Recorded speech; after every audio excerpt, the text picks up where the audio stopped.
जय हिंद फ्रेंड्स।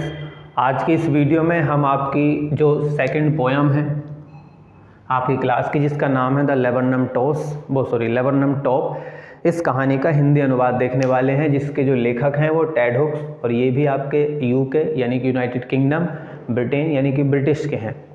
तो इन्होंने ये कविता लिखी है और अम्लतास इसका हिंदी में मतलब होता है, जिसका नाम हमने यहाँ लिखा है लेबरनम। लेबरनम एक अम्लतास का पेड़ होता है, उसी को इंग्लिश में लेबरनम बोलते हैं, और उसकी चोटी के बारे में कुछ चर्चा की है।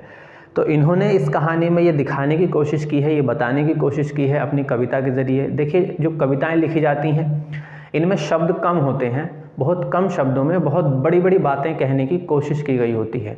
तो कविता तो हम पढ़ लेते हैं, लेकिन उसका सार समझने के लिए हमें समय लगता है, और उसके लिए हमें किसी से बातचीत करनी पड़ती है। वही काम मैं कर रहा हूँ, क्योंकि हिंदी तो आप इसकी कहीं भी पढ़ लेंगे, लेकिन उसका सार क्या है वो हमारे लिए समझना ज़रूरी है।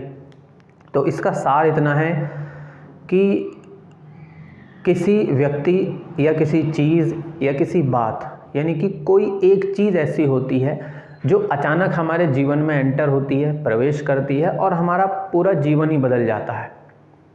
और उस चीज़ के जाने के साथ साथ वो आनंद, वो जो परिवर्तन था वो भी चला जाता है।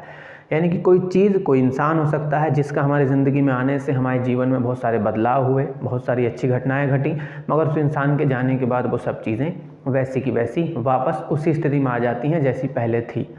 तो यही इस कहानी में बताने की कोशिश की है कि कोई चीज़ आपके जीवन में या आपके सूने पड़े जीवन में कुछ उत्साह भर देती है। क्योंकि इस कहानी में वो बताते हैं कि सितंबर का महीना है, पतझड़ का मौसम है, और तीसरे पहर की बात है। तीसरा पहर यानी कि आप शाम को मान सकते हैं, 4-5 बजे का जो समय होता है। तो वो कह रहे हैं कि सितंबर का महीना और पतझड़ का मौसम है। शाम के समय पर अम्लतास की जो चोटी है, यानी कि अम्लतास का जो पेड़ है, वो एकदम शांत खड़ा है, उस पर कोई हलचल नहीं हो रही है, कोई उसमें गति नहीं हो रही है। और ये तब तक ये शांति बनी रहती है जब तक एक गोल्ड फिंच, एक चिड़िया का नाम है, गोल्ड फिंच नहीं आ जाती है। गोल्ड फिंच नामक एक चिड़िया आती है। अब पेड़ खड़ा है तो पेड़ की एक शाखा पर वो चिड़िया बैठती है, गोल्ड फिंच नाम की, और धीरे धीरे सरकती हुई पत्तों, जो कि पत्तों का अब रंग पीला हो गया है क्योंकि पतझड़ का मौसम है, तो वो सरकती हुई धीरे धीरे छिपकली की भांति, जैसे छिपकली धीरे धीरे अपने शिकार की तरफ बढ़ती है, उसी तरह से वो चिड़िया आगे बढ़ती है और पेड़ के झुरमुट, यानी कि पेड़ में जो उसने अपना घोंसला बनाया हुआ है, उस घोंसले में प्रवेश करती है। और प्रवेश करने के बाद एक करलब, एक आवाज़ शुरू हो जाती है।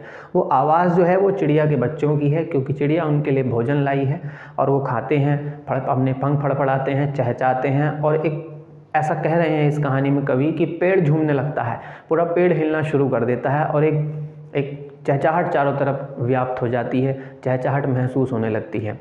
और थोड़ी देर बाद वो चिड़िया अपने झुरमुट यानी अपने घोंसले से बाहर निकलती है, और फिर से छिपाते हुए वो आकाश में उड़ जाती है, इस नीले गगन में उड़ जाती है, और पेड़ जो है वो फिर से अपने उसी आगोश, उसी खामोशी में फिर से डूब जाता है, और अम्लतास की चोटी यानी कि लेबरनम टॉप जो है वो फिर से उसी शांति में वापस आ जाती है।